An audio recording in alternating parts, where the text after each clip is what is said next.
गोरखपुर महानगर के पश्चिमांचल में लगभग 7 एकड़ परिक्षेत्र में अपनी ऐतिहासिक और सांस्कृतिक गरिमा का उद्देश्य करता सूरजकुंड धाम विद्यमान है। यहाँ स्थल त्रेता युग के कलयुग तक के कई ऐतिहासिक कालखंडों का मुख्य साक्षी है। मान्यता है कि राज्य भ्रमण के दौरान मर्यादा पुरुषोत्तम भगवान श्री राम यहाँ आए थे।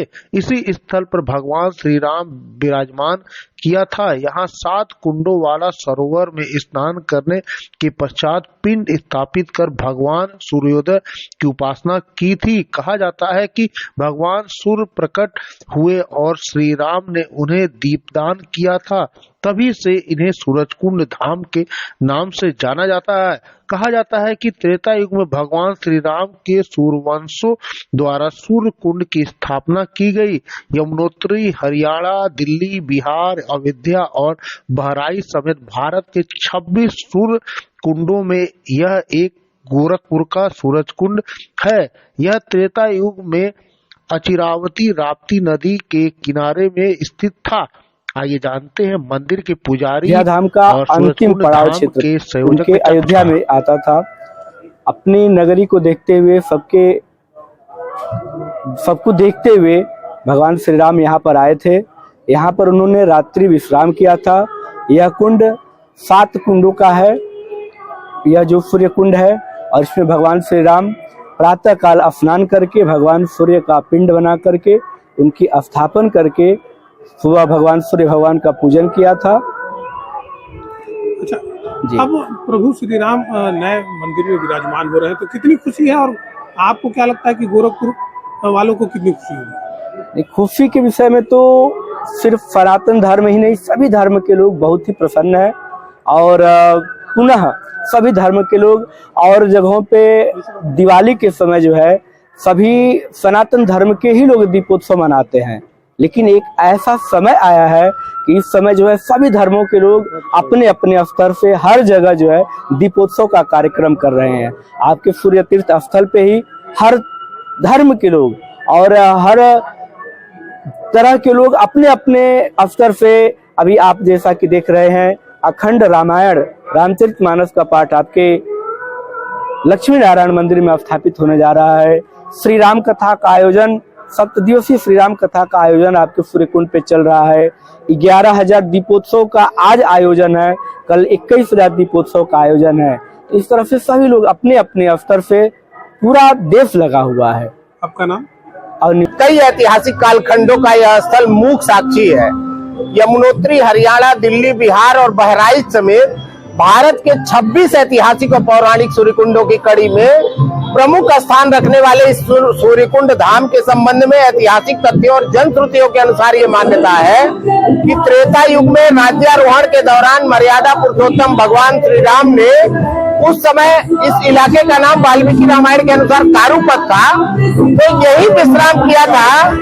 इस 7 कुंडों वाले सरोवर में स्नान करने के बाद प्रभु राम ने यहाँ पिंड स्थापित कर इसी स्थल पर जहाँ इस समय हम लोग खड़े हैं सूर्य देव की उपासना की थी और भुवन भास्कर सूर्य नारायण का यहाँ प्रकाट्य हुआ था। महाभारत काल में गोपालन क्षेत्र के रूप में विख्यात इस स्थल पर महाराजा विराट के गौओं के निमित्त भीषण संग्राम हुआ था। पवित्र स्थल और नदी का किनारा होने के कारण यहाँ राजस्थान के बाद केवल यही एक इलाका है जहाँ सती परंपरा दिखती है। इसी सूर्य मंदिर से सटे बगल का जो ये मंदिर है, ये आज से 1000 वर्ष पहले कोई महारानी सती हुई थी। इसके सिवाय असंख्य सती मंदिर इस परिसर में है। 7 एकड़ का वर्तमान में यह मंदिर है। पहले तो ये कम से कम पूरी सूर्यकुंड कॉलोनी ही सूर्यकुंड मंदिर हुआ करता था, लेकिन बाद में जब सरकार ने नियोजित विकास किया तो अधिग्रहण कर लिया तो सूर्यकुंड कॉलोनी बन गई। तो 7 एकड़ का परिक्षेत्र ये बचा था। 1986 में उस समय वीर बहादुर सिंह के सामने इस स्थल के इतिहास को स्थानीय नागरिकों ने रखा। वीर बहादुर सिंह जी यहाँ मौके पर आए थे, स्थलीय निरीक्षण किया था उन्होंने, और इसको पर्यटक स्थल पहली बार 1986 में मुख्यमंत्री ने घोषित किया था। यही इसी जगह से करोड़ों की सौंदर्यीकरण योजना आरईएस विभाग ने यहाँ पक्का सरोवर का निर्माण कराया और तमाम सारे सुंदरीकरण के कार्य कराए। दुर्भाग्य से वीर बहादुर सिंह की मृत्यु के बाद द्वितीय चरण में वह कार्य योजना अधर में लटक गई। उसके बाद 80 से 90 के बीच यहाँ भूमाफियाओं की बाढ़ आ गई। सब लोगों को यह ऐतिहासिक स्थल, पौराणिक स्थल और मंदिर की बजाय एक 7 एकड़ की जायदाद दिखने लगी। चूंकि सूर्यकुंड कॉलोनी विकसित होने लगी, यहाँ के जमीनों की कीमत करोड़ों अरबों में पहुंचने लगी, तो भूमाफियाओं ने एक षड्यंत्र करके विभिन्न लोगों के नाम खरीद बिक्री करके आधे से अधिक मंदिर की जमीनों पे अवैध कब्जे हो गए। यहाँ के कदम कदम पर हर मंदिरों में अवैध कब्जे हो गए और मंदिर का स्वरूप पूरी तरह से समाप्त किया जाने लगा। 90 में भूमाफियाओं का मनोबल और बढ़ गया। उन्होंने इस ऐतिहासिक पोखरे के पश्चिम तरफ के बांध को काट के पानी इसका निकाल दिया, पोखरा सूख गया। उस समय 3 सालों तक इसकी एक नई पहचान तालकटोरा स्टेडियम के रूप में थी।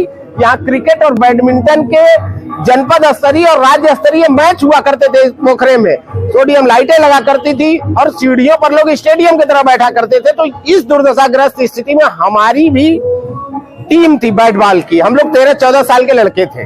इस पोखरे में हम लोग बैट बॉल खेला करते थे।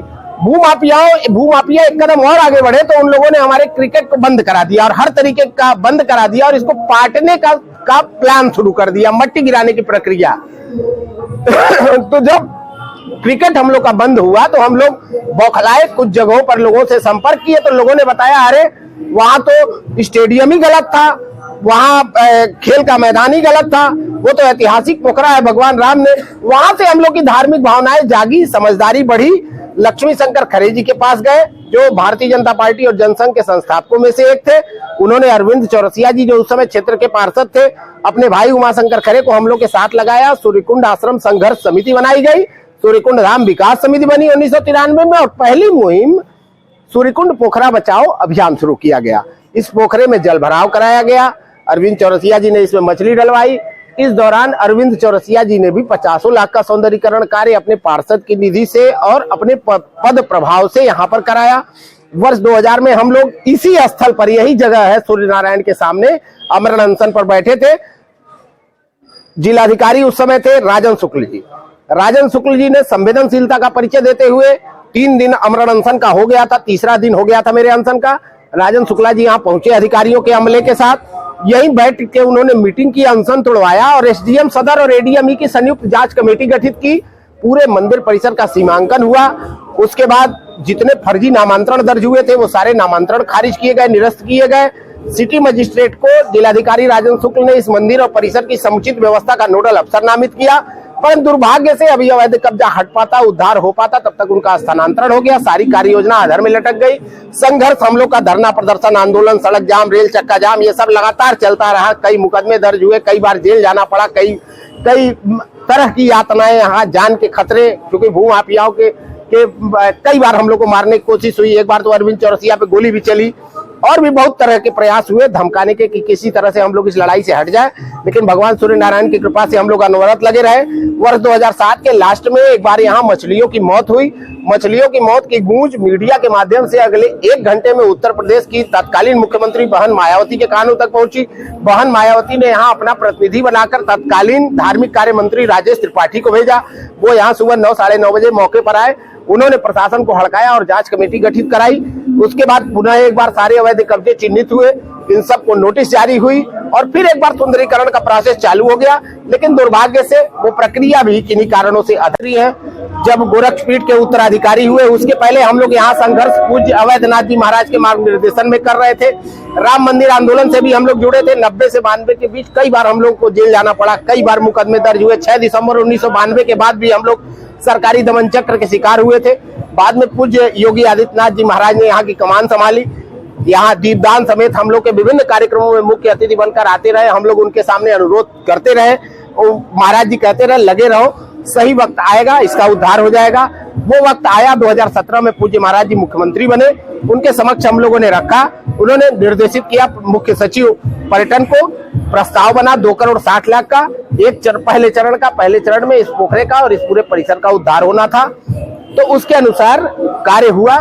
अब आगे का जो कार्य है वह कोरोना के कालखंड के कारण अधर में लटक गया, लेकिन पूज्य महाराज जी के मुख्यमंत्री रहने से हम सबको पूरी उम्मीद है कि आने वाले दिनों में यह तीर्थ स्थल विश्व पर्यटन केंद्र के रूप में विकसित हो सकेगा। मैं संतोष मणि त्रिपाठी हूँ। सूर्यकुंड धाम विकास समिति के तत्वावधान में 30 वर्षों से हम सारे लोग, इस क्षेत्र के सारे नागरिक, विभिन्न संगठन हैं, सब लोग मिलकर हम लोग संघर्ष कर रहे हैं कि किसी भी तरह से यह स्थल विश्व पर्यटन केंद्र के रूप में विकसित हो जाए, सरकार इसको अपने नियंत्रण में ले ले और यह यहाँ से एक बार पुनः वही त्रेता युग की आध्यात्मिक अनुगूंज पूरे संसार को सुनाई। मंदिर आंदोलन में रहे हैं, जब नौजवान हुए तो उस समय राम मंदिर आंदोलन चरम पर था। 90 में हम लोग 12 साल के लड़के थे और यही मुख्यमंत्री का पुतला फूंक रहे थे, पुलिस ने बुरी तरह से लाठियों से पीटा था हम लोग को।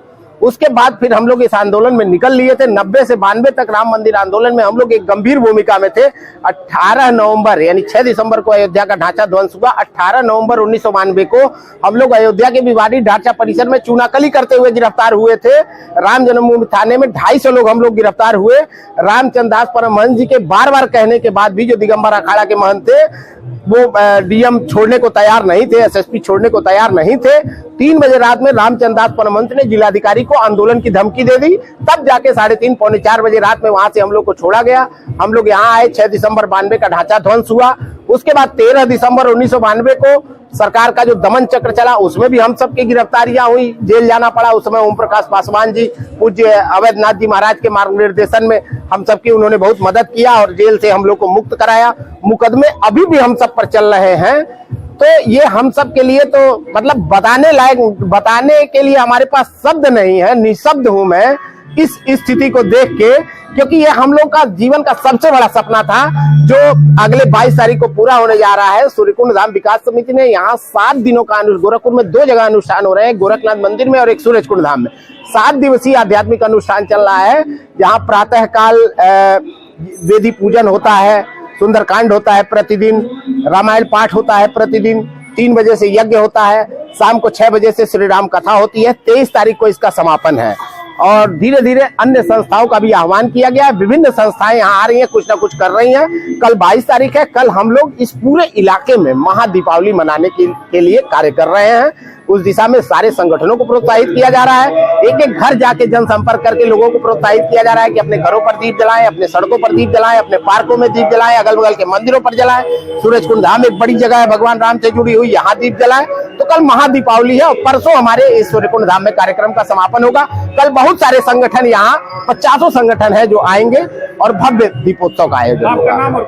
संतोष मणि त्रिपाठी, संस्थापक सूर्यकुंड धाम आंदोलन, संयोजक सूर्य तीर्थ सूर्यकुंड धाम विकास समिति ट्रस्ट।